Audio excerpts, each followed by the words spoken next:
My name is John Nugent. I'm a resident of Ward 3. I go to School Without Walls High School in DC. And I'd like to thank you all for creating this commission and dedicating so much time towards the mission of statehood. Thank you. I think especially for young people in the District of Columbia, it's increasingly difficult to comprehend the workings of our government while not truly being a state. I think that one of the things that I struggle with most as a young person is not fully being aware of the situation at hand and not fully being aware of the issues that we face that are unique to the district due to the fact that we don't have statehood. One thing that I think would be very effective for this commission to do is to reach out to more young people and have larger groups of young people turn out in support of statehood, because I know for a fact that in my school, and I'm sure in schools across the district, it's very important, this issue, and if it's broadcasted to all, I think that would be very effective. But thank you again for everything that you all have done, and I hope to see us be the 51st state quite soon. Thank you. Well, thank you, John. And just so you know, we agree with you, and I have actually started a website called Teach Democracy just to reach out to high school students, because this is an issue they understand. Everybody gets treated one way, and we get treated another. So your comments are right on. I mean, that's exactly what we have to do, and we're trying to do that. So thanks for coming out and testifying on behalf of all the students in the District of Columbia. We appreciate it. Thank you, Senator Brown. And let me just add that, John, we also, in my office, we're constantly trying to reach out to young people. We have a TV show called DC Statehood Today that you can see on DC TV. And I also have a partnership with local public charter school, Richard Wright, where we bring some of the young people to come on board so they can then go out into the streets and also let them know what we're doing in terms of reaching out to statehood. So definitely point well taken. Thank you so much. Thank you. Yeah. And let me just add that Senator Strauss drug his high school daughter to hearings today. She didn't look happy, but he's doing his part to get the word out as well. Thanks, John. Thank you. Ann LaRoche.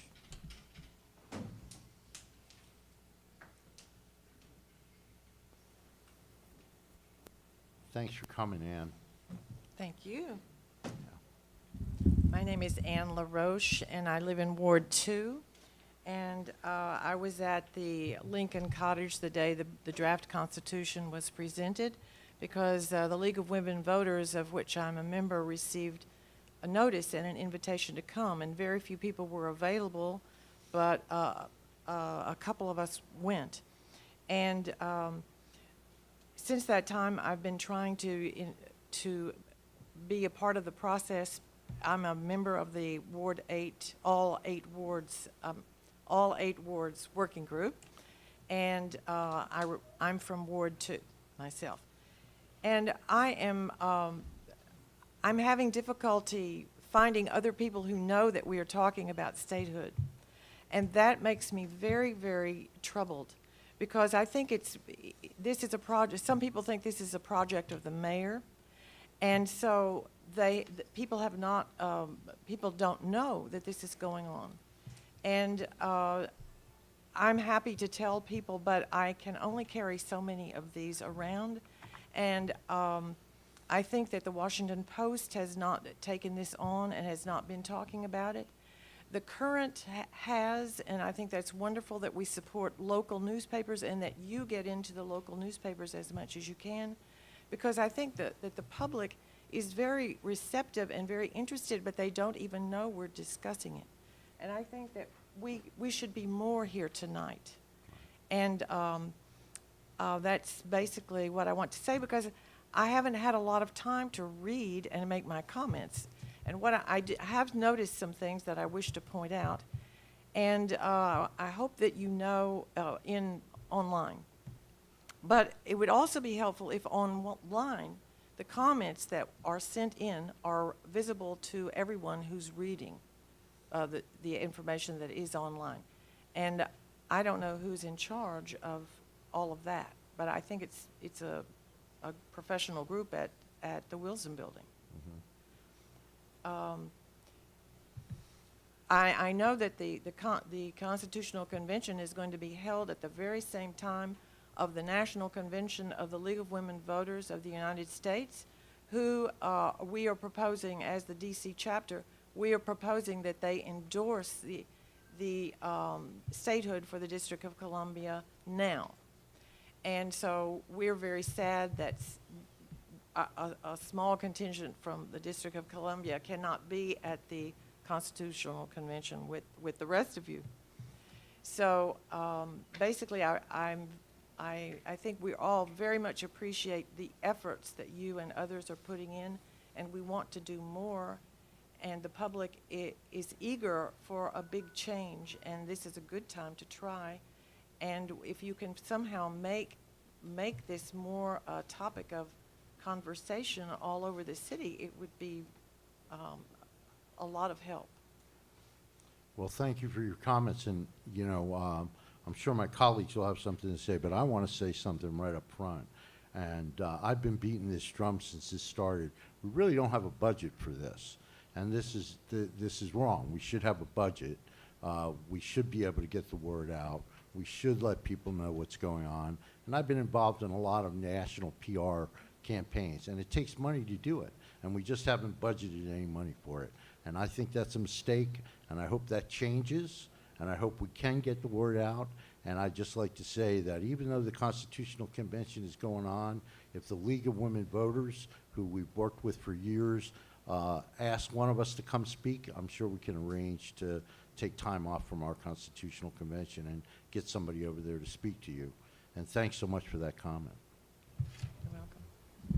Yeah, let me just ask, when is this? Because we have 3 days for the convention. What day is yours? June 16 through 19. Okay, so some people can make the 13th because we're having an additional Right. day. That's right. So Yeah. The Yeah. 13th has just been announced. That was not part of the original plan, correct? That's right. It's just been announced. And, you know, the League of Women Voters, as you probably know, locally has just published a report on statehood for Yes. the District of Columbia. And they've always been very supportive. I know that it's recently you celebrated 100th anniversary. Could that be right? 100 years? Soon. Soon.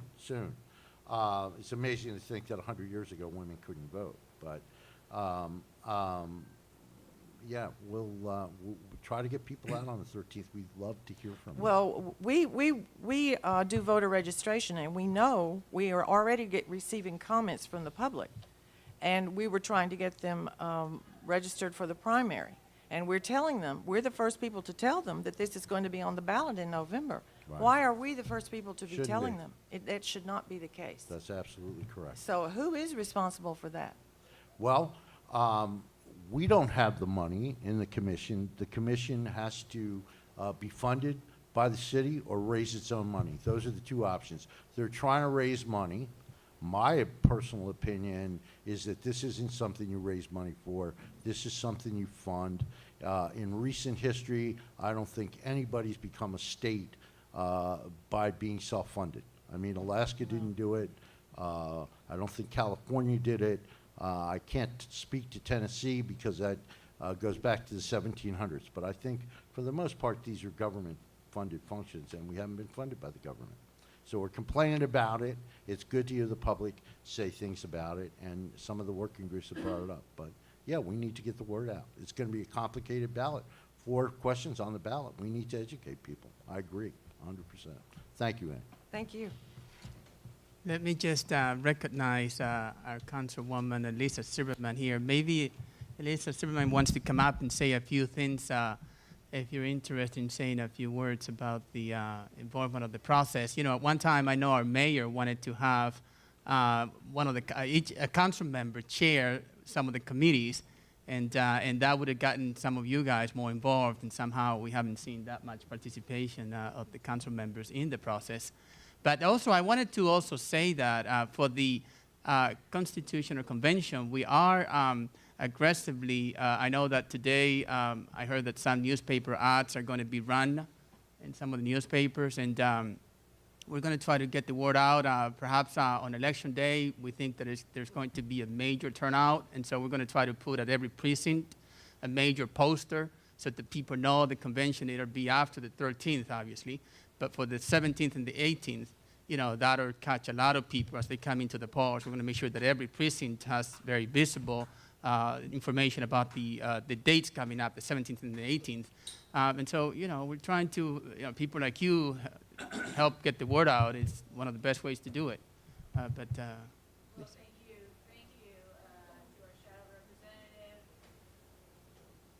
and thank you to the delegation. I'm really here to listen and participate in the process and hear our residents' thoughts tonight. So I can't stay for too long, but I wanted to hear our residents' thoughts on the Constitution and on the process, and I look forward to doing that at least for the next, I have to be at an ANC meeting in about 15 minutes or so, but I thought I'd stop by and at least listen in on the testimony. And I thank everyone for coming and participating. Thank you. Thank you, Councilwoman. Now there's some guy named Mark Plotkin. He hasn't put down his award. I assume that's because he's a son of the city. For those of you who may not know, I can't believe anybody wouldn't know this, but Mark Plotkin has been beating the statehood drum for many years, and he's one of our most loyal supporters. So welcome, Mark, and thank you. Well, thank you, Senator Brown, Senator Strauss, Congressperson Garcia. I identify myself as a major peripheral figure in this city, or somebody told me I should amend that to minor central figure. I'm here because I want to push the process in a timely way, and there's an opportunity to do something. I'm glad Alyssa Silverman is staying for my testimony, because I'm going to urge some action prior to the convention and prior to the Constitution and prior to the approval. I just want to amend the excellent presentation by the esteemed attorney Fred Cook. I've never called him that in public, but I'm taking, yes, in private I have.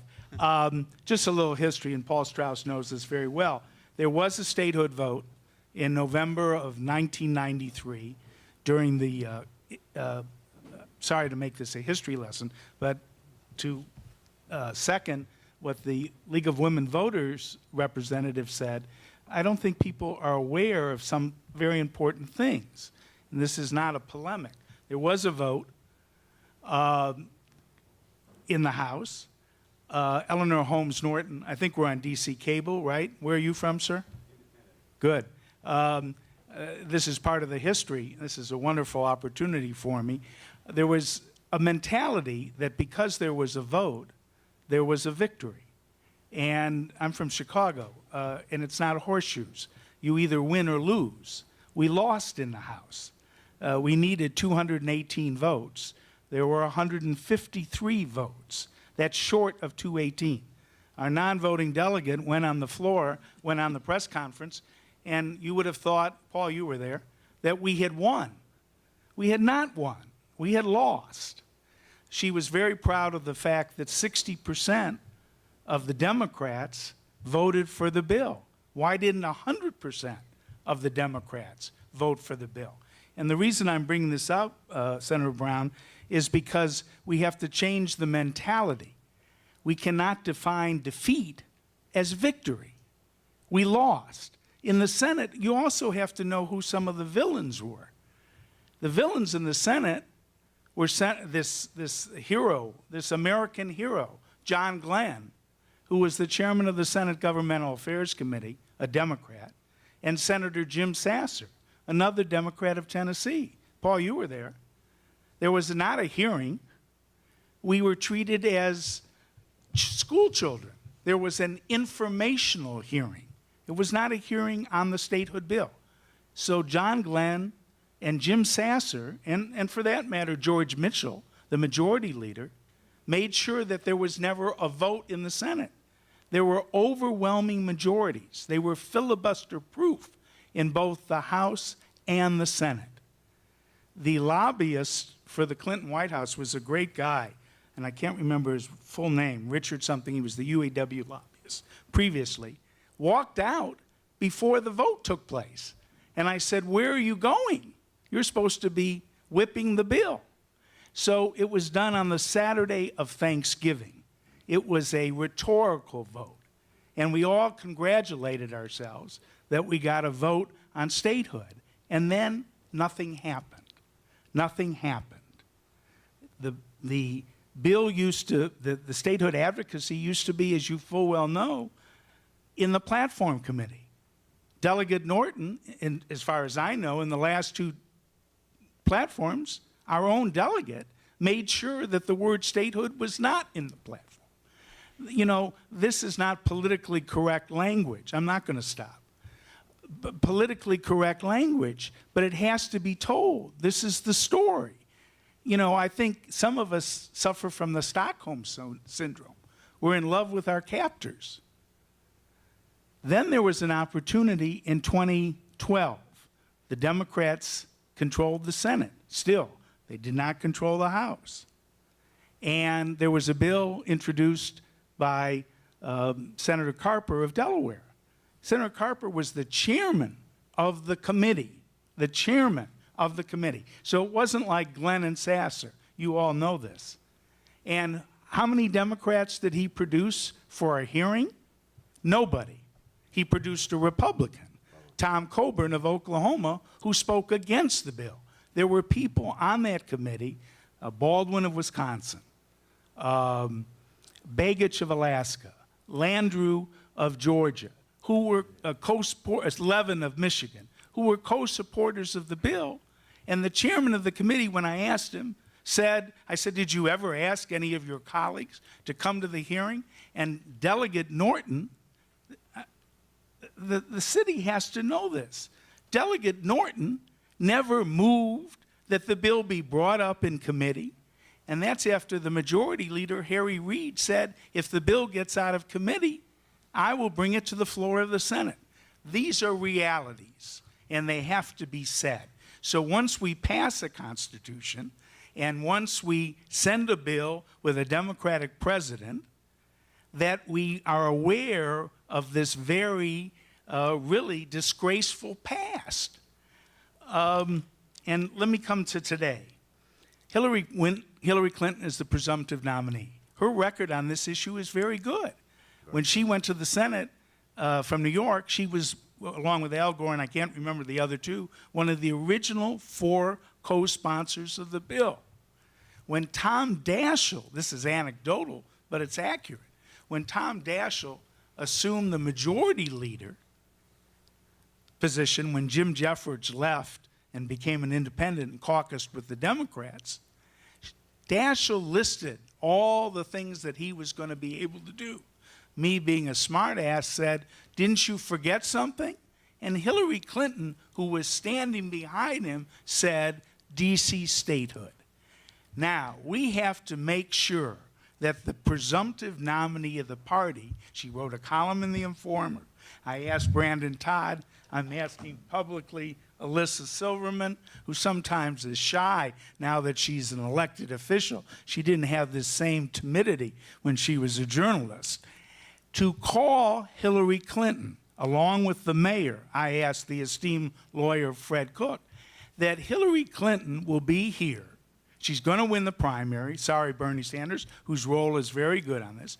Hillary, between now and you 3 people who have standing because you were elected by the citizens of the District of Columbia, you need to call Hillary Clinton and all 13 or 12 council members who've come out, I understand, for Hillary. The mayor needs to call Hillary Clinton and say, you need to be here Tuesday night to thank the residents of the District of Columbia for winning the D.C. primary, but more importantly, to reaffirm publicly to the citizens and to the world that she is for D.C. statehood and that she is going to do what she said she is going to do in the Washington Informer. Do I have your pledge that you will do that, Senator Brown? Yes, we've already talked to her, Mark. As Senator Strauss will tell you, we were 2 superdelegates that waited till the very last minute, helped put her over the top on the last day before the California primary, which is what she wanted. And we sat down with her people. We sat down with them in Iowa. No, I'm not Sat saying her down with people. you. You No, need to We make- sat down with Hillary Clinton and President Clinton in Iowa, and we sat down with her people Well, you in need to repeat that. Washington. You need to repeat that before And- Tuesday. And you know the political reality of Washington D.C. that we always vote Democratic. Yes. So you've been in the nosebleed seats at the convention. Yeah. You understand that they take us for granted. I don't know that we can get her here Tuesday night, but But we you have can a try. strong. Yes, You we can will. try. What I And don't. we have a strong commitment from All her. right, well, wait, I'll sit down, but I don't want anybody to say that I never heard from the elected officials of the District of Columbia. Well, And that that's- won't happen. And the call needs to be made personally, and I'm using this advantage of being on district cable to say that the mayor needs to pick up the phone, and Delegate Norton needs to pick up the phone, so she has to turn down Michael Brown, Paul Strauss, Franklin Garcia, Muriel Bowser, and say, no, I'm not coming on Tuesday, okay? Well, That's and- why and I'm just testifying. Also, so you know, in the mayor's defense, she testified this today before the platform committee of the Democratic Committee to get statehood put back in the platform. She was the first one to testify. Senator Strauss was there. She was eloquent in her execution. She didn't talk about The- voting rights. She the- didn't talk the- about the- anything the- but statehood. Yeah, but So, Senator Brown, the problem is not the mayor's sincerity. The problem is the delegate who has a bad history, who literally was the person responsible for taking the words out of the last 2 platforms. Well, you know- that can't be allowed to happen again. We Some get it. truth must be told. And that's why we're there. And I don't want to go all Paul Harvey on your ass, but the rest of the story is that Delegate Norton at the time had a bill to get a single vote in the House. That was what more Well- than anything took statehood out of the platform. And Good then point. President Obama said, Well, don't get me started I'm on not him. going to step up to the plate. This is too controversial an Right. issue. So even though Delegate Norton and I disagree on a lot of things, I wouldn't put this all on her shoulders, but we're there All to right. make sure I have a- that I'm- it's in the I plat- am stopping. I put up 2 billboards. All You right, were there. I know. You stood in front of the I'm stopping billboards. after this thing. I have a brilliant other idea. Yeah.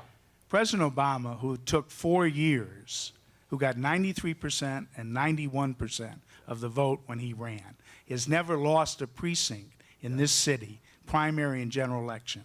He's been an ingrate, okay? It took him 4 years to put the license plate on, and I have a positive, affirmative thing for you to do as members of the Statehood Commission. You need to invite him to the Constitution Convention. I'll give up my speaking spot, all right? And I'll even shut up.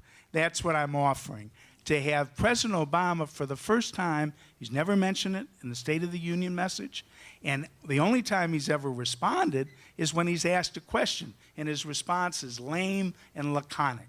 I think this commission needs to invite him to the commission, to the convention, to be the keynote speaker on the issue, okay? Well, we certainly- I hope you will do that. We certainly will extend that invitation, but again, you understand that when you have a rally in front of the White House and there's 200 people that show up, his advisors say to him, this is not the issue for you, Mr. President. you're right. Because even the people of the District of Columbia don't give a damn about Well, this. and then I'll end with this. No one will believe this, but I'll end with this. I asked Jesse Jackson, who was elected as the statehood senator, and I said, when will it ever change? And he said, the best line I've ever heard, and that is Based on echoing what insult. you said. He said, it will only end when it rises to the level of personal insult. And we, the citizens of the district, have to start feeling insulted and acting upon it. Thank you.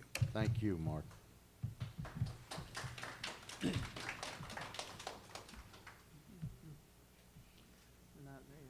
Darrell Lewis? Mr. Lewis, are you? I'm sorry, Daniel. Yes, Daniel Lewis. Next time I swear I'll wear my glasses. It's part of the handwriting too. Thanks for coming to testify. Yeah.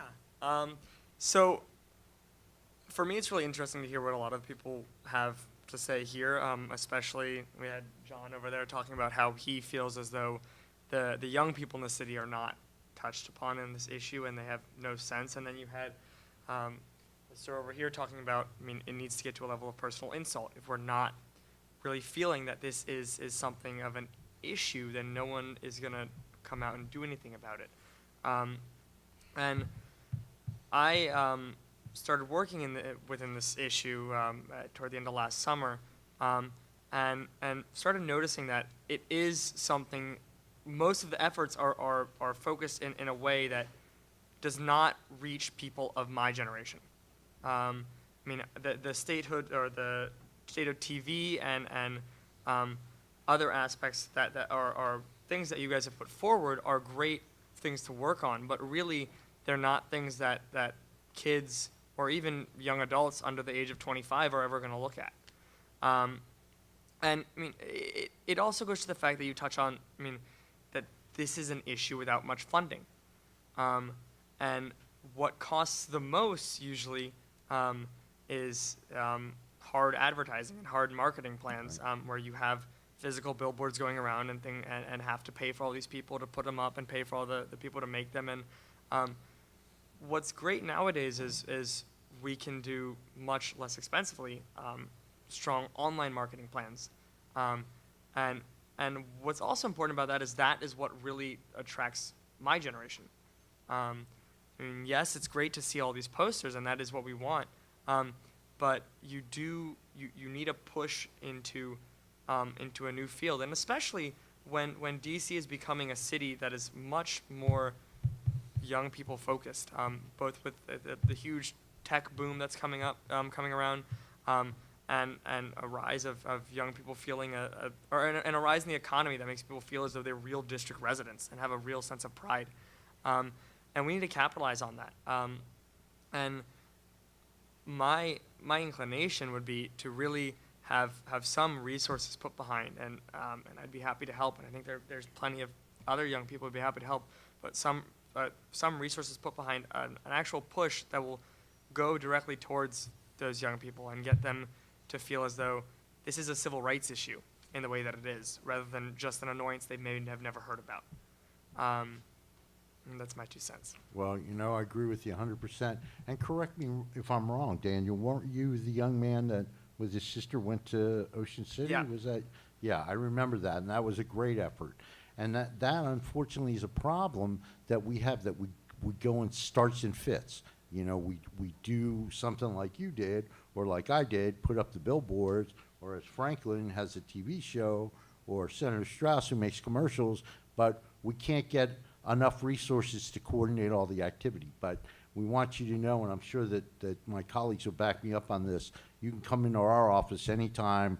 We'll take your suggestions, we'll work with you, and we'd love to have somebody with your enthusiasm and hardworking attitude about this issue involved. We really would. And we commend you for what you did in Ocean City. I tweeted it out all over the place.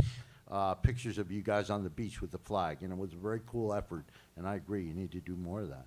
Guys? Paul? Thank you for, thanks for all the work you're doing. I think you are right. We can do some online ads that will probably be targeted more effective and a good use of resources. So. I was just going to say, and I think you shortly after that went to South America, right, or something like that. So how was that? You had a good time there? Because we were looking for you to continue to. That was why the efforts kind of stopped. All right. Yeah, but we remember you and your lovely sister. You really did a Absolutely. great job. Thank you. Yes, Yes, thank yeah. you. Okay, another guy whose handwriting I can't read, but I'm pretty sure it says Hector Rodriguez. Sounds familiar. I think Franklin knows him. Yep, I do. And for those of you that may not know, Hector is also a long time advocate for statehood, and we very much appreciate all his efforts. Thank you, Hector. Thank you, panel, members of the commission, ladies and gentlemen. My name is Hector Rodriguez. I am the founder of the organization called National Latino Organization for DC Statehood. Today I'm addressing you as a veteran, a former captain in the United States of America who commanded troops during the Vietnam era. I was a DC resident when I came out of the military. I lived there 4 years.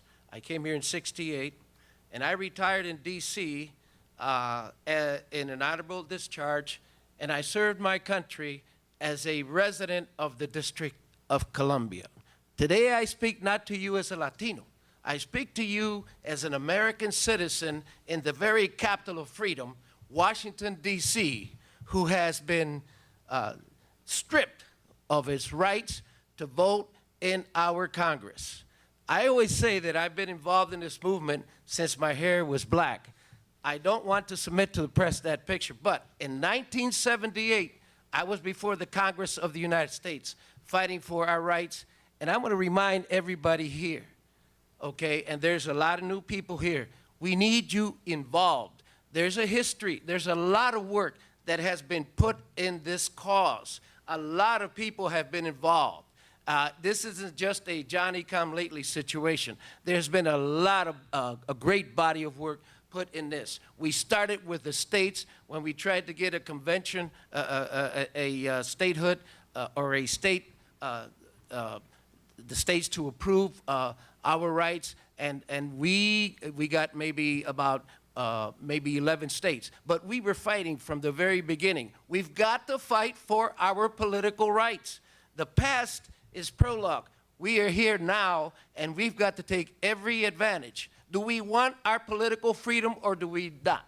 We can look at the past, at mistakes, and people who have had some shortcomings, but there have been people who have been fighting, and we continue to fight. I'm one of those people that have not given up hope that we will have statehood, the 51st state in the District of Columbia. It's going to take work. We need the vigor of the young people right here in this room to get engaged in this cause, because our fate, our freedom is at stake here. And let me say this to you. We have been political prisoners of the Republican Party who have been very mean-spirited to us and denied us every time we submitted a bill and denied us our freedom. Right now, that party is in shambles. We have a Democratic Party that is upright now and moving forward. Both Hillary Clinton and Senator Sanders have endorsed statehood. We need to go to the convention and have the Michelle Obama sit on our delegation and tell the convention that her husband, our President of the United States, endorsed statehood for the District of Columbia. I'm going to stop here now, but I am going to make a short recommendation on Article 1, Section 2. I believe that we should have more delegates, a better proportion of delegate-to-citizen relationship. We'll have about 700 citizens of the United States in the District of Columbia. And my recommendation as far as this Constitution, overall it's very good. A little more work needs to take place, but I think we've got a document that we can improve on and get it passed. And let's have more delegates. Right now, the Constitution calls for 13. I say maybe 19 or 20 delegates, at least, so we have a better proportion between the citizens and the delegates that represent us. I have not given up on my hope, and I would hope that the people here in this room think about today and tomorrow. Are we going to fight for our political freedom or are we not? Thank you. Thank you. Let's start at the beginning, Hector, and say thank you for your service to America. I think one of the things that I regret most about the work that we do is the fact that I feel we've let the veterans of the District of Columbia down. There are 200,000 of you who have loyally served, and I'm proud to represent people who served their country when they didn't even have the same rights that everybody else had.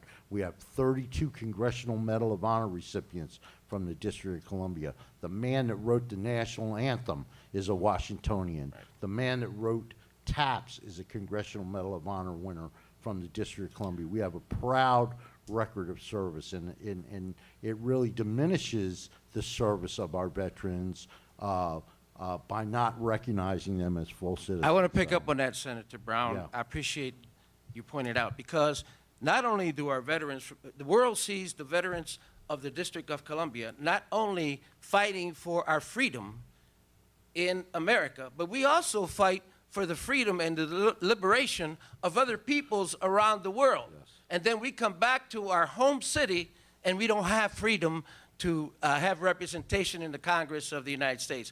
I think that the American people have an obligation to help free us as citizens of the United States. There is an oath that they take in the Pledge of Allegiance to support the Constitution and be great Americans. Well, we need some help in the District of Columbia, and I hold all citizens of the United States responsible. They have an obligation to help us. And at the Democratic Convention, we need to make sure that our party is there for us when we need it, and to face off, you know, the kind of enemies of freedom that are running for president right now, that so-called Donald Trump.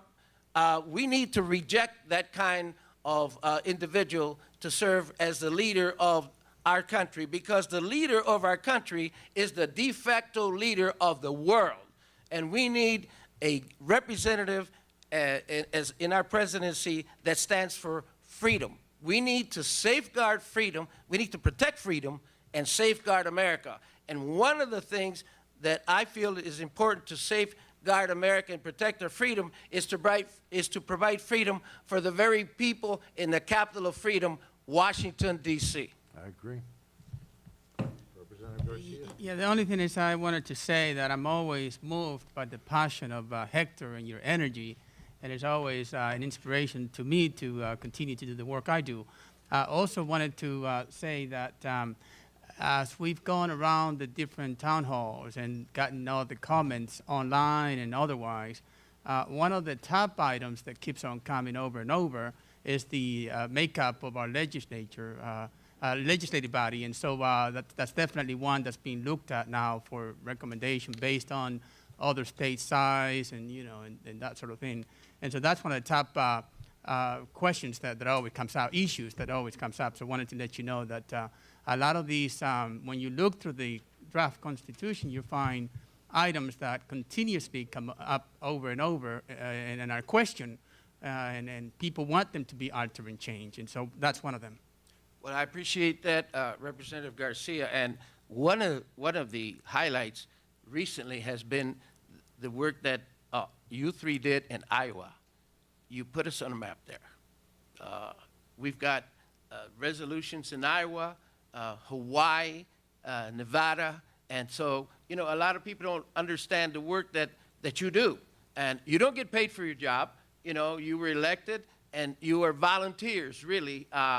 For the District of Columbia. And so I want people to understand, the hard work that is being done here. I also appreciate the vigorous leadership that the mayor has invested in this issue. I've never seen that kind of leadership in the past, and so she's putting it on top of the table, and she's keeping her promise to us. And so we need to get behind her and this commission. And really, who's going to fight for our freedom but us in the District of Columbia first? So I ask everybody here, and I ask everybody out there, to stand up and fight for your freedom. And I'm asking America to tear down this wall. Remember, a long time ago, a gentleman by the name of Ronald Reagan said, Mr. Gorbachev, tear down this wall. Well, we have a wall right now that separates Americans in the District of Columbia from the rest of America. And so I am asking American citizens out there to join our cause. And I say to America, America, tear down this wall and make sure that we don't have political prisoners in your very capital. Thank you. Thank you, Hector. Senator Strauss, do you have anything to add? I just wanted to thank you for acknowledging our work in Iowa, Nevada, Hawaii, and it just goes to show that when we can get our message out to fair-minded Americans in the other states, that they will often be receptive to it. So thank you for all the work you've done.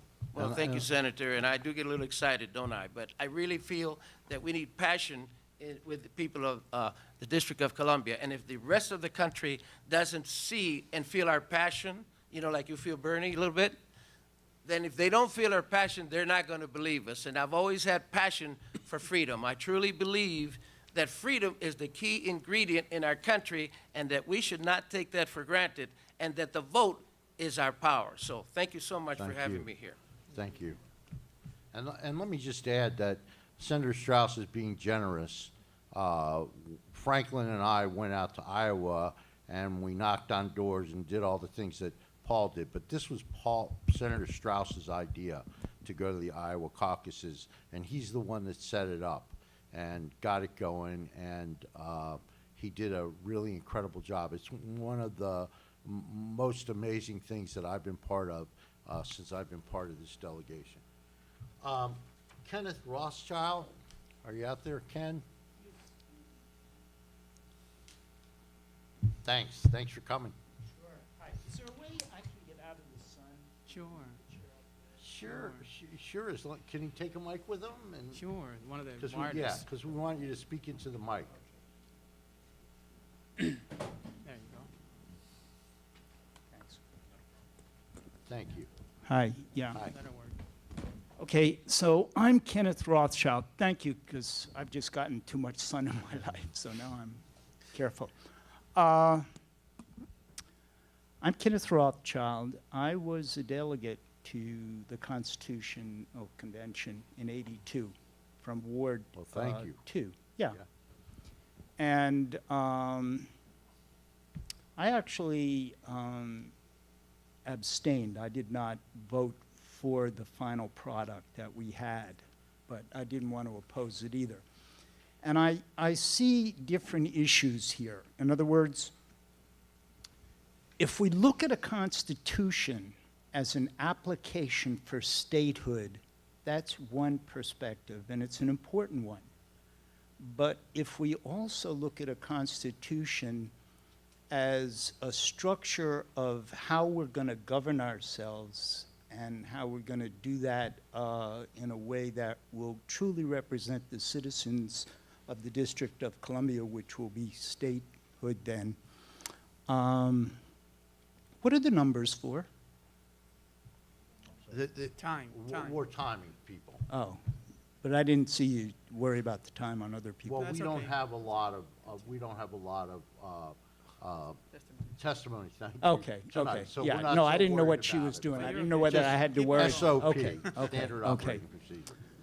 So the other issue, besides as an application to get in as a state and have proper representation in the United States governing system, is what type of structure would really be beneficial to the District of Columbia, or the new 51st state? Well, I won't go into all the details now, Okay. but a few things I will raise that struck me. I just actually, for the first time, saw the proposed constitution. And I think the structure, and somebody's already mentioned that, of the type of representatives we want really has to be examined. I think we have to be open-minded. Historically, it's sort of like the next governing system is kind of influenced or locked into what the last one is. And I'm not sure that's the best way to go forward, just the 8 wards and so forth in the history there. So I would like a much greater in-depth look at how the legislature is going to be structured. And we had a problem with that at the original convention.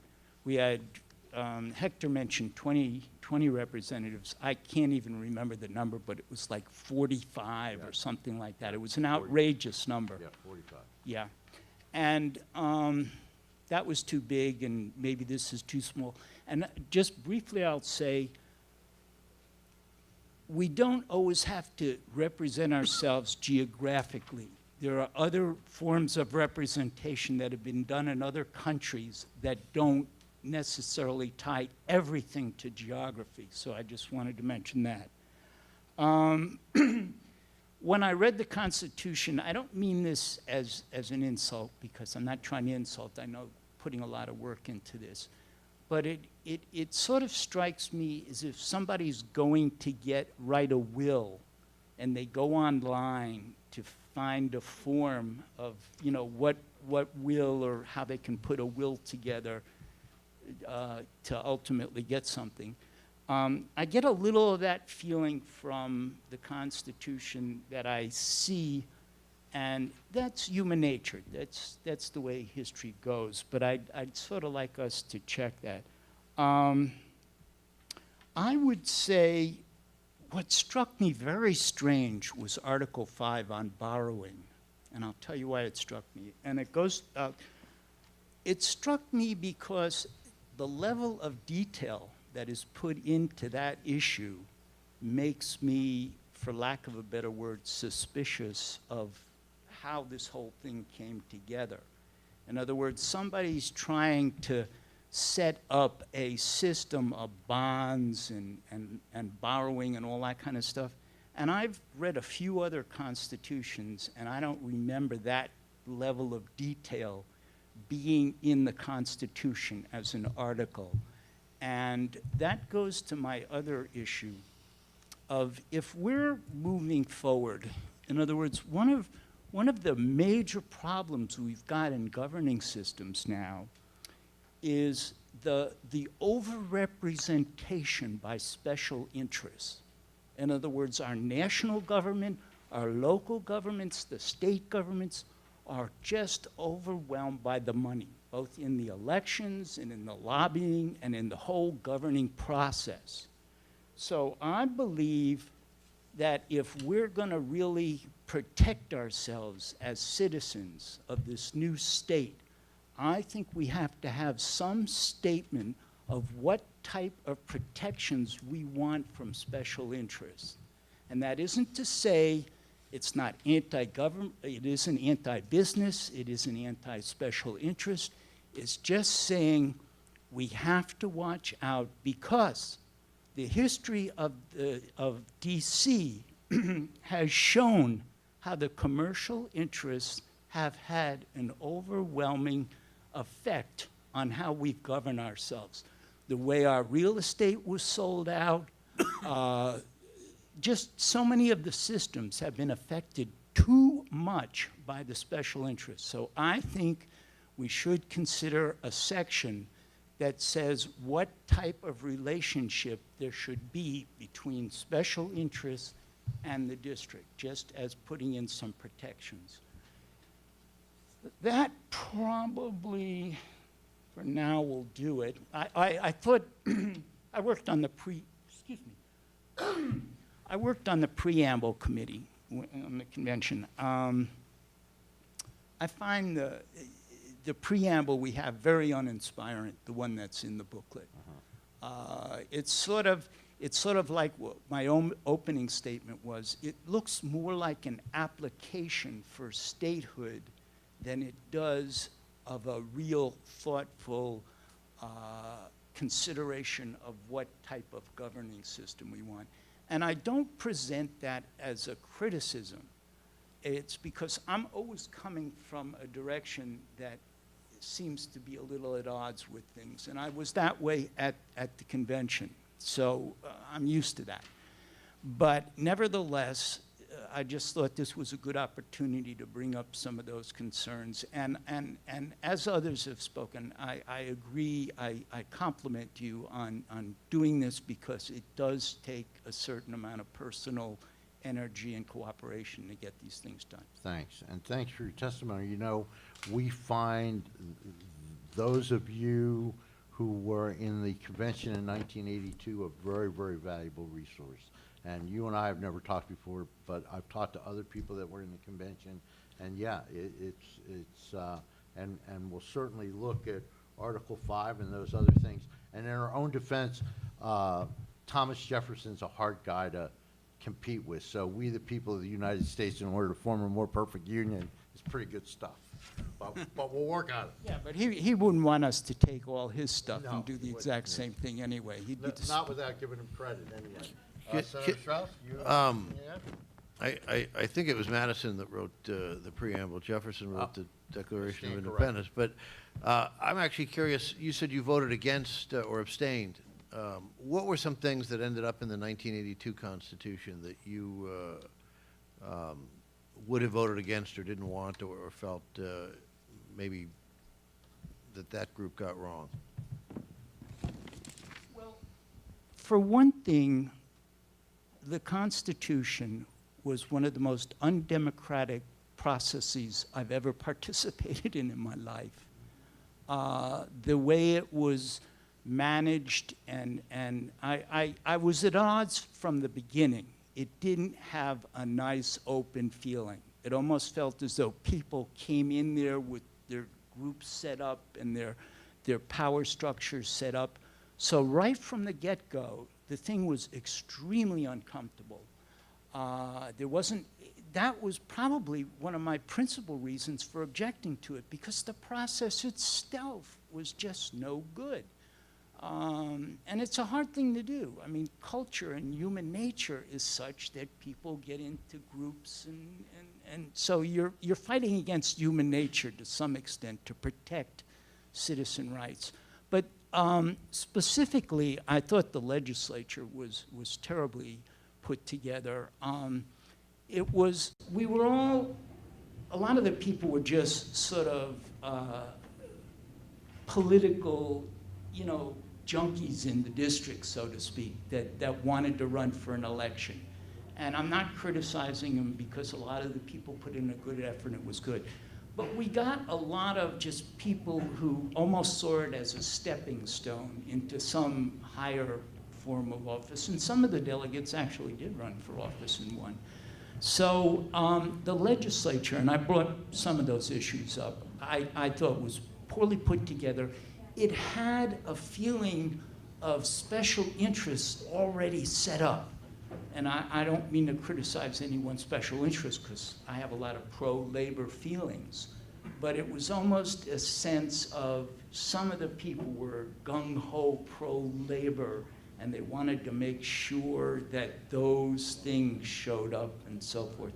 But, it's a hard process. But those were my primary objections. The legislature was and it's a hard issue to put together, but I think this one also needs a lot more work. Thank you. Representative Garcia, you- Well, the only thing I was going to say, thank you so much. What an inspiration to see you still fighting the good fight. Thank you for doing that. And going back to my earlier comments where I talked about the different feedback that we've heard, I can tell you that I'm looking at your paper, and I saw it already. And you have exactly some of the concerns that other people have. The top three are the Bill of Rights. We heard about last night. Some people had concerns, that it doesn't go far enough, and in some cases, there are things that should be taken out. Obviously, the legislative body, that's another concern. And we've got all kinds of data on that based on state populations, and all kinds of data. You slice it, and anywhere you go, 13 is just too much of a small number. And the last one is the process to amend this Constitution.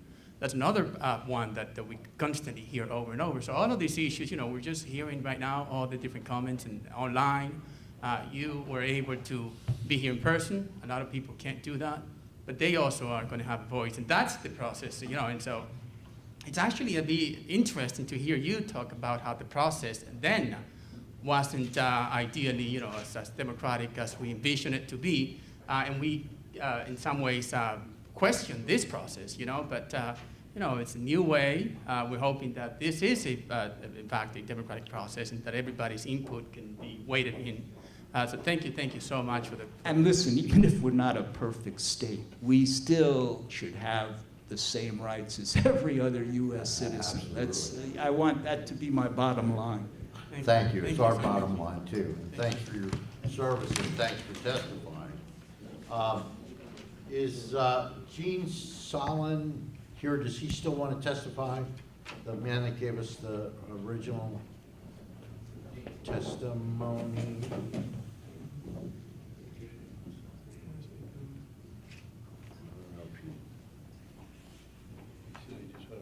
My understanding is he just wanted to submit it for the record. Okay. Okay. And Right, and thank it you. has been received. And the last person on the list, Attorney Extraordinaire Ann Wilcox, who defended many of us as we stepped into the street to protest our lack of rights, and she did a wonderful job.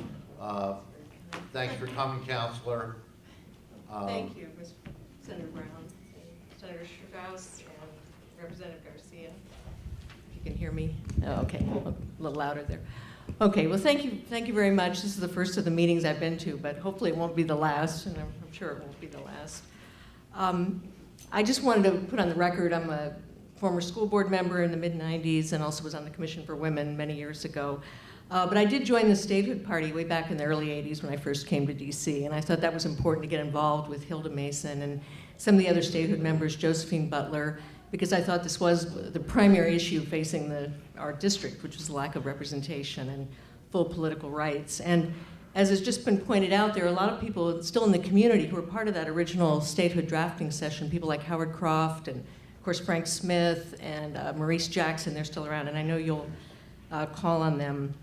And also, let me say for the record, I really appreciate all the efforts you've made at great personal expense to do all of the lobbying and so forth. And there's been in addition to the legislative efforts that Mark Plotkin mentioned, there's been evidence where we jumped tea in the tidal basin, wore colonial costumes around town. I also remember in the 90s, Reverend Jesse Jackson lived here and was one of our shadow senators and tried to get a number of national organizations like NOW and other constituent organizations to really take on the issue of statehood. And so I think we need to remember those efforts that unfortunately didn't really get us over the finish line, but hopefully we will. On the Constitution you have before you, I just wanted to make a couple comments. I'm sure you've heard them from other people, but one thing is in the State Bill of Rights for states, sometimes you can have a higher standard in terms of the enumerated rights, and one might be a right of privacy, which I think 10 states have, which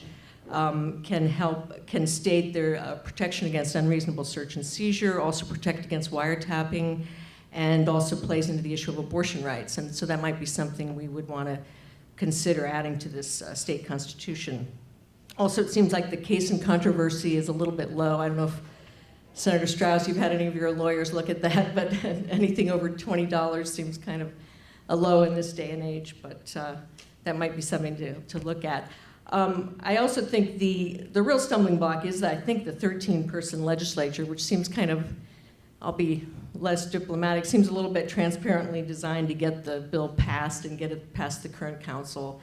So I think we should think about, rather than trying to pass it in that form and then go through an amendment process, why not raise our sights a little bit and maybe go for a 30 or 40-person legislature, which would be more in keeping with other states. I mean, obviously some states like New Hampshire have hundreds of people in their legislature and may not work well, but a 30 or 40-person legislature is probably more consistent with what you see around the country, rather than something which just mirrors our own council.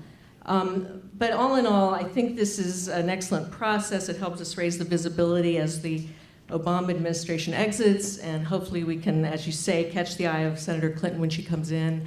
We also have some other great allies. I know all of you are close to soon-to-be Congressman Jamie Raskin.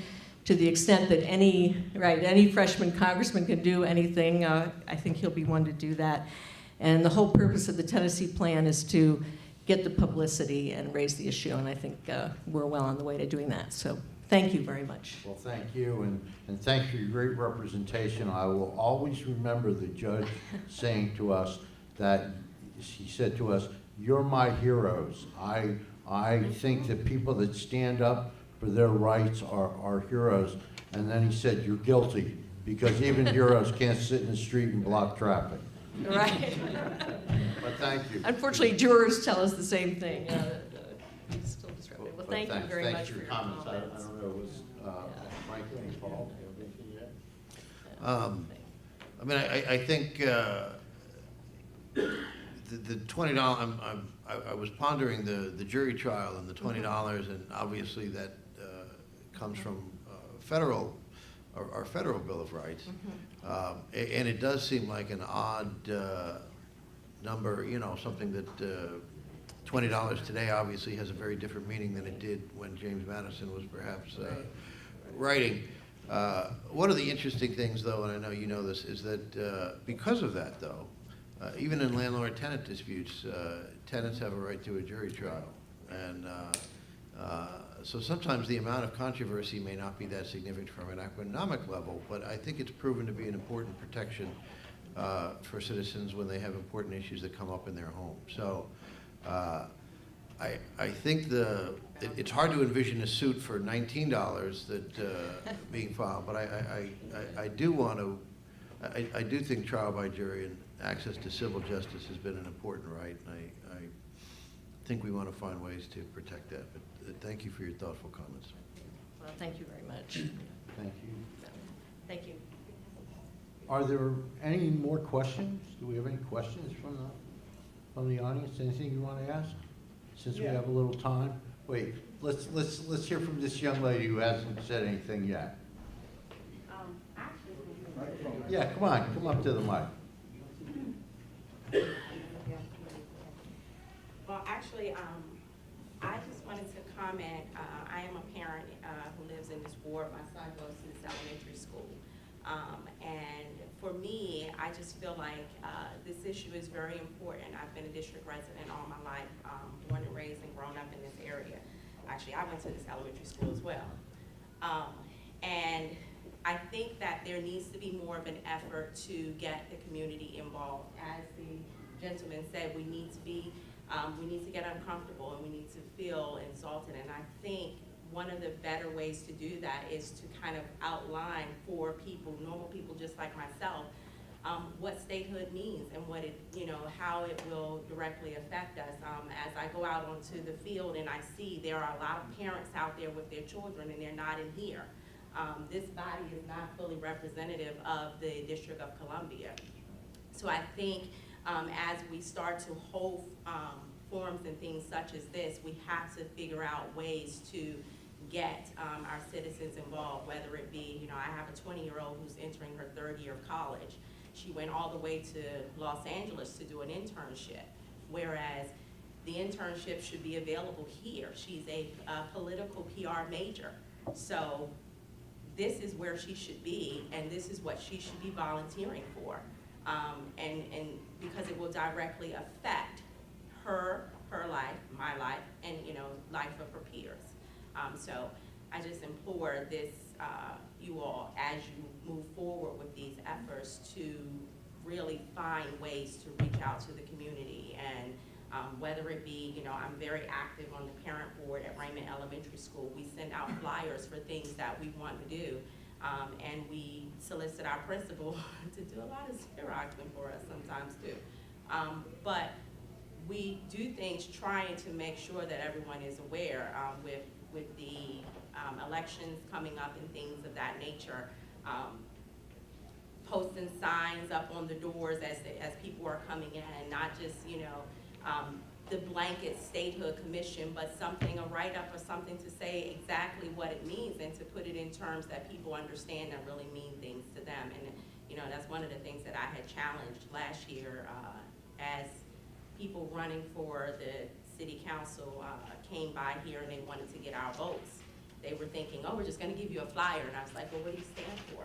What is it that you want me to to stand behind? And if you want us to stand behind us, I definitely think this is a cause worth standing behind. I know I don't like not having representation because, as with anything else, if I don't like something, I want to be able to call the powers to be and say, I am a voter, I am a tax-paying citizen, I am an honorable citizen, and I want to have change. Well, I can't get that if I don't have that vote on the floor.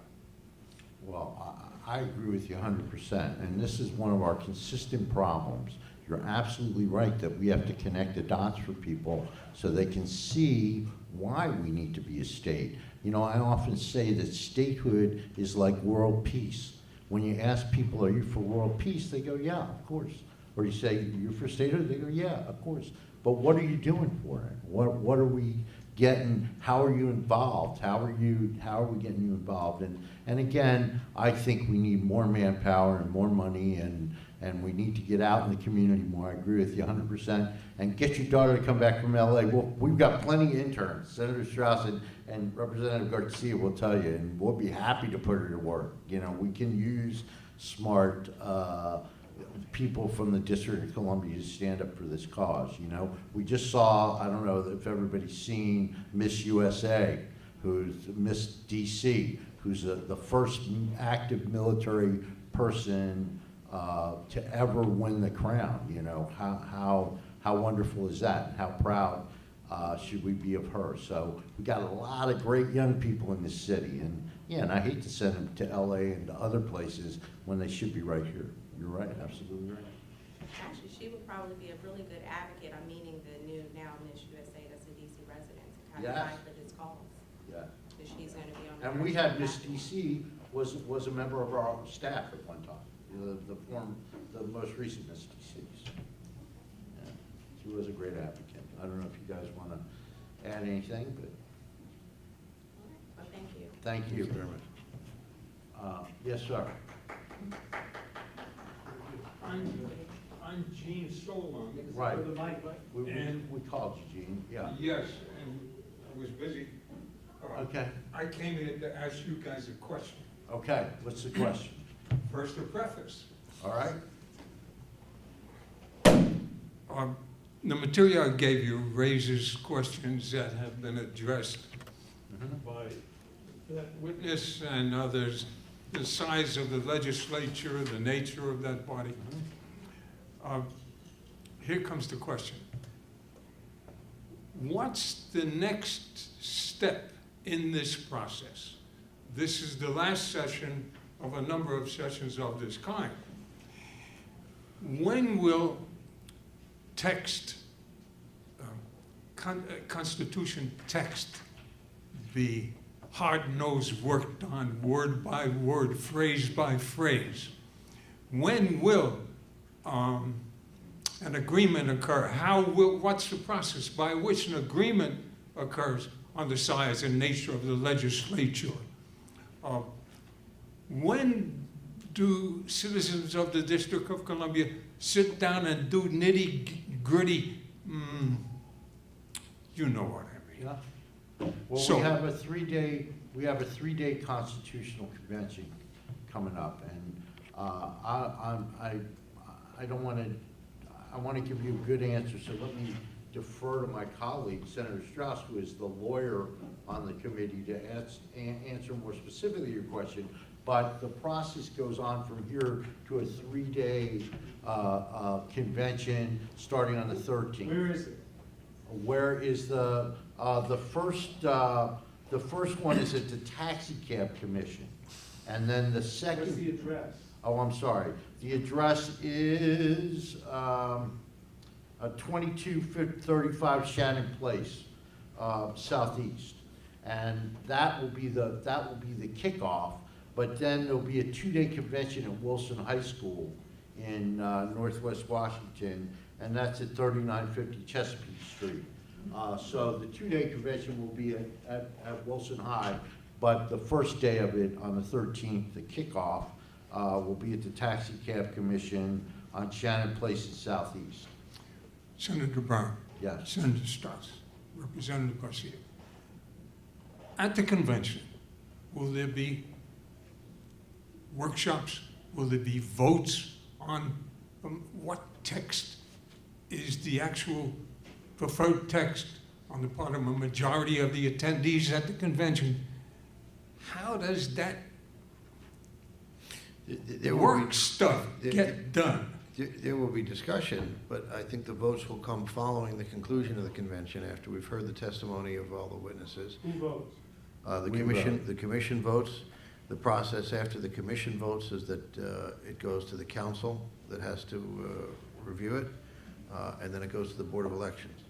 And so not only will there be public participation at the commission level, which we expect to hopefully have a lot of public participation, but there will probably be subsequent opportunities for public comment as a matter of course in both those other process as well. Okay. Thank you, guys. You educated me. This is Thank you. important stuff a lot of people need to know about how Thank this works out. And just one technical thing about the Constitution. Once we get this Constitution and we get the referendum on the ballot, if we become a state, which is our objective here, we can always have a constitutional convention after statehood as well to make changes to the Constitution. This is not the Amend the- the right. This is original not form. the end of the line. And the amendment process has been something that people have brought up time and time again. So we're going to certainly have to take a close look at that. Hey, thank each of you for your efforts. Thank you. Thank you, Mr. Sewell. Okay, Mr. Chubbell? There were some other hands of folks I'm who sorry. haven't spoken, I saw. Oh, Ma'am? I'm sorry, I didn't see her. Yes, ma'am. Yeah, please. We hear from Mark Plotkin all the time. That's fine, I'll give him the. It's very quick. You mentioned earlier that there isn't a budget, and I keep wondering, I understand, I guess I don't know why, and what is the process for us? Or you, or well, how do we get that ball rolling? While you're doing this, could citizens, or is there somebody we need to call on to bug, to tweet to death? I mean, what do we need to do Yeah. to get that ball rolling, and who? To get the money? Is it our mayor? Who do we have to petition, or? The people with the Short of money. harass, who are those people in our? The mayor and the city council. They're the Okay. people that control the budget of the District of Columbia. So she backs the mayor does back, I've Yes. heard that she does, but. And they put together an advocacy committee to raise money from businesses, but my attitude is, personally, wouldn't hold a bake sale to fund the DC public schools. No, and we pay a wouldn't- lot of taxes, you so know, this should come out of yeah, our tax I- money I along with agree. potholes We and shouldn't all have that a good bake sale stuff. for So, this. you know, unfortunately, Congress does have a lot of our budget, so. Yeah, But, so we can you have a ask lot of her, say. but can we, is there a format or a form or something? I mean, I can probably get people to start sending stuff in, if you can give me something easy in a nutshell to email and pound with, just to start doing things like that. Yeah, I'll get your address and I'll send you something, but yeah, Okay, we should okay. tweet it out, we should But to get to put in her, phone to calls put- and say, put the look, we budget need together to while you're fund it. doing this, okay, 'cause it's. If you could just identify yourself for the record. Oh, sorry I I'm did that. sorry, I'm Julie Dorschlag. I lived in Ward 2, and I lived here since 2006. We moved here from Ohio, but when we moved here, a little time after, we realized we had no representation, and somehow that was a shock to us. We're like, oh, wait, we're Many of in. So, yeah, we want to change that. Yeah, well, thanks, Julie. Thank you very much. There's one hand, two in the back. Mark, someone we haven't spoken, heard Is from there yet? anybody that we haven't heard? Yeah.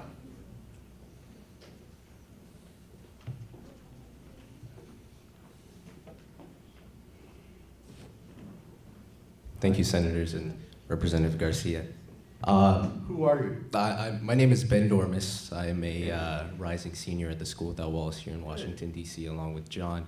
And I just wanted to reiterate the point that it is essential that we get the youth involved in advocacy for statehood.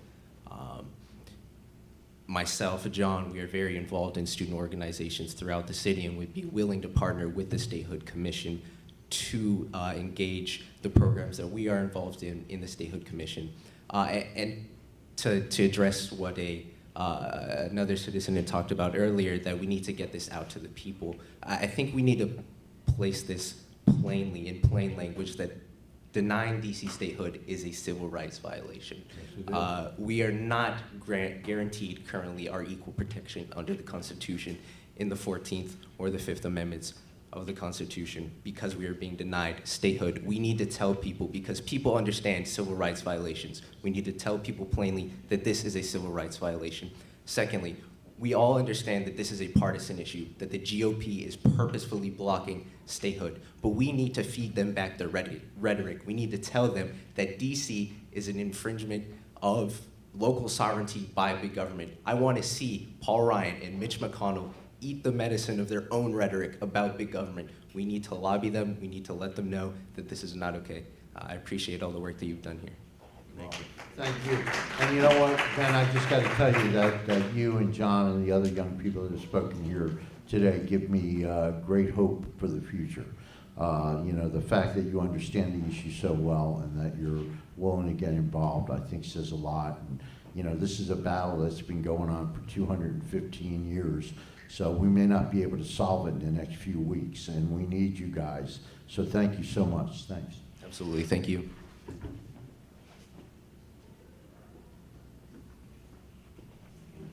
Nobody else? Mr. Clark.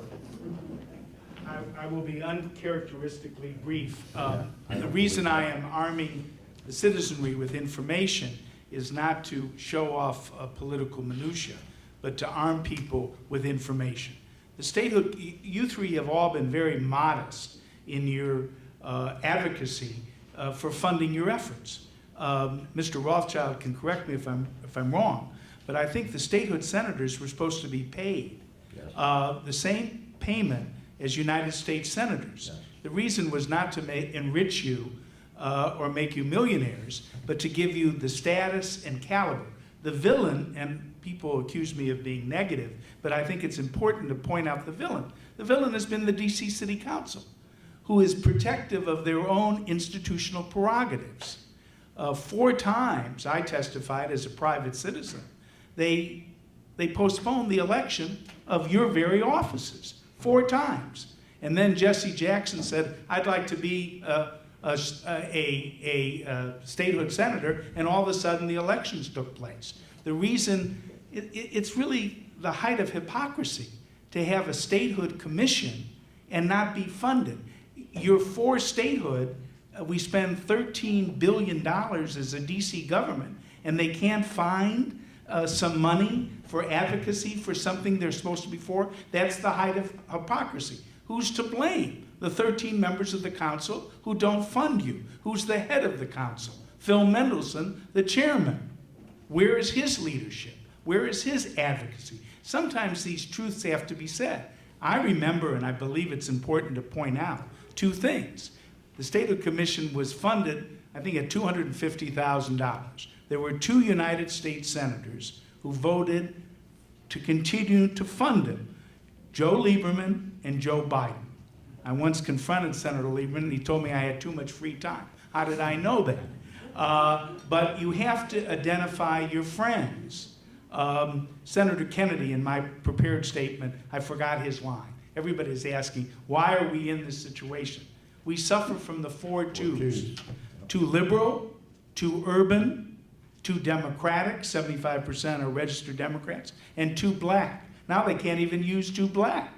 It's 50% black, but obviously it shouldn't have anything to do with it, but that's the political reality. The other thing, and Fred, I don't know if I said this before, a problem that you're going to have, and another level of hypocrisy, is the Republicans.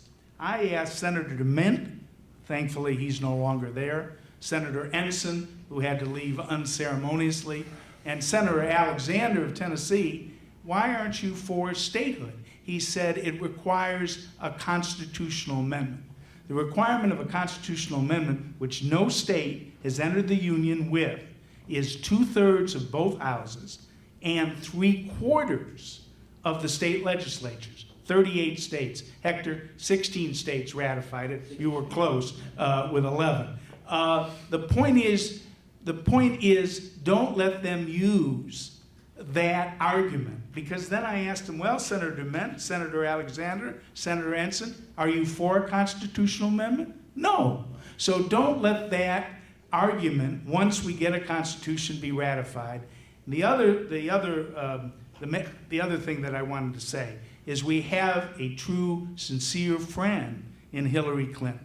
I reiterate that this week is a window for her to change her travel plans and say, I want to be here to say what I believe in, which I've written in the Informer, and then if we have Democratic majorities in the Senate and House, don't let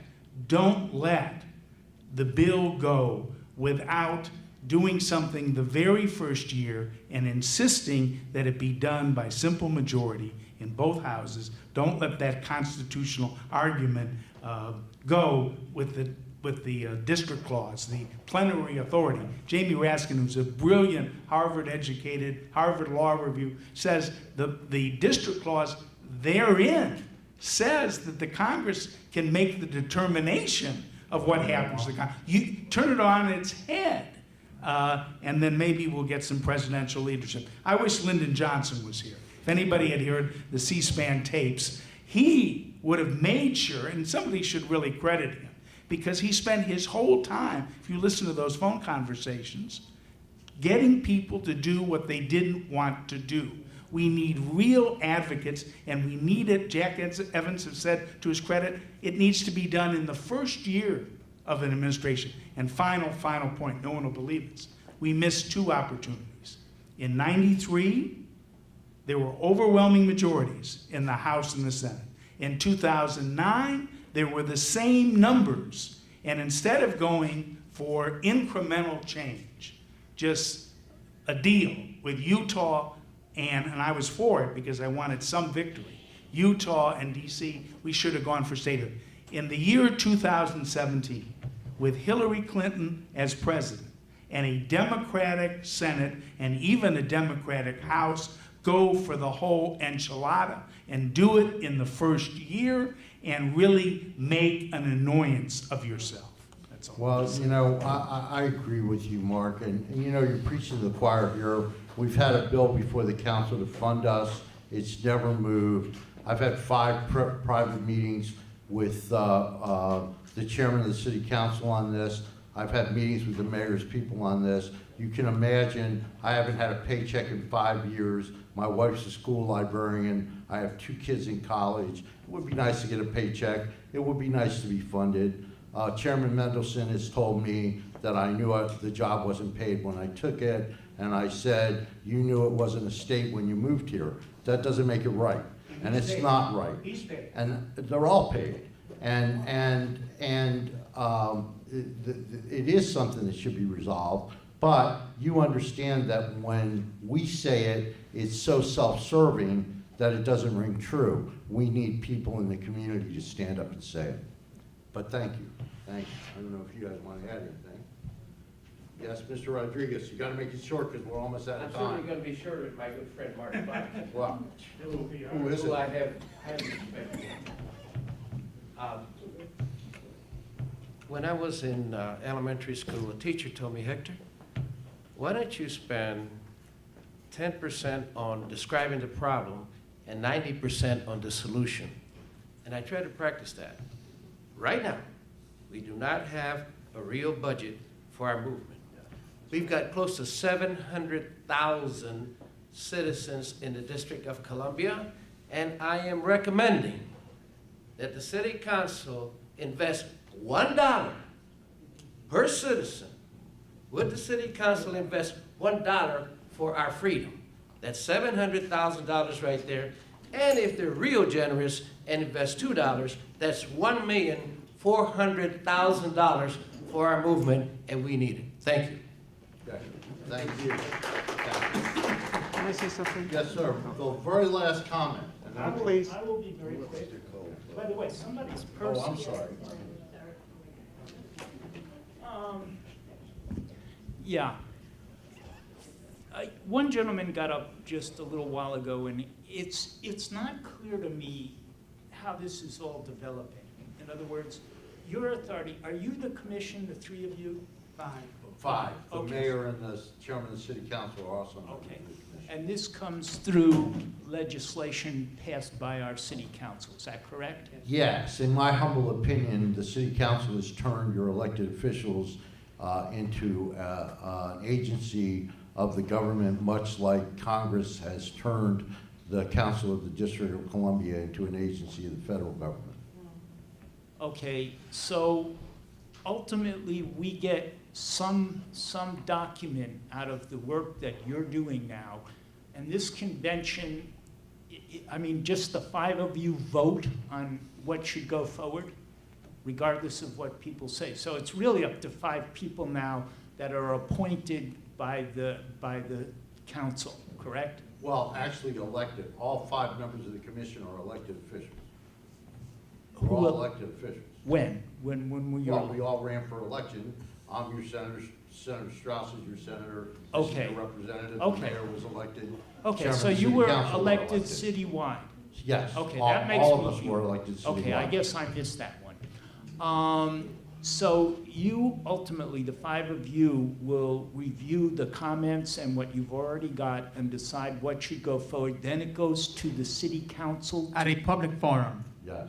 and a public forum? Yes. And then does it have to go to the city council to be approved? Yes.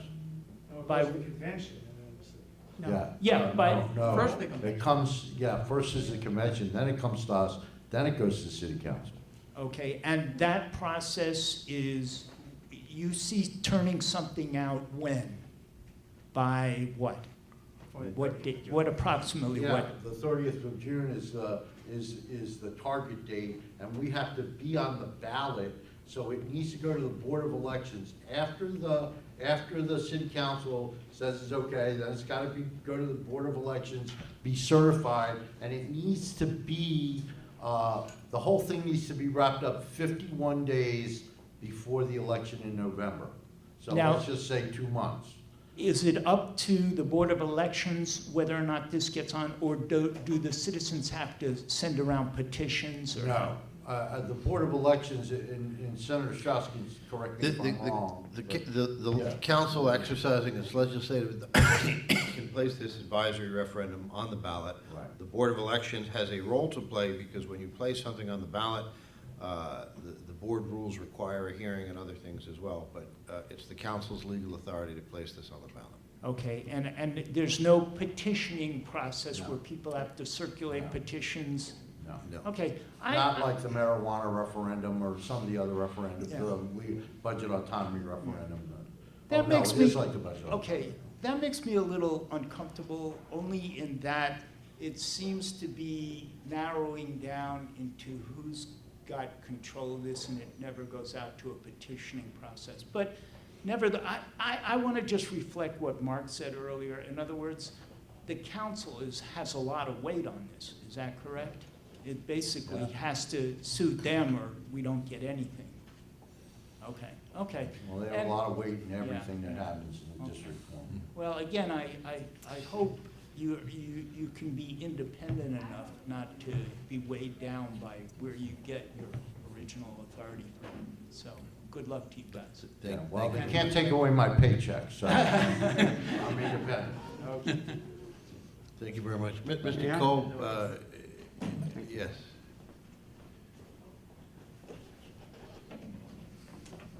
Hello, my name is Stephen Kolb. I'm a resident of Ward 6, an 8.5-year resident of Washington, D.C.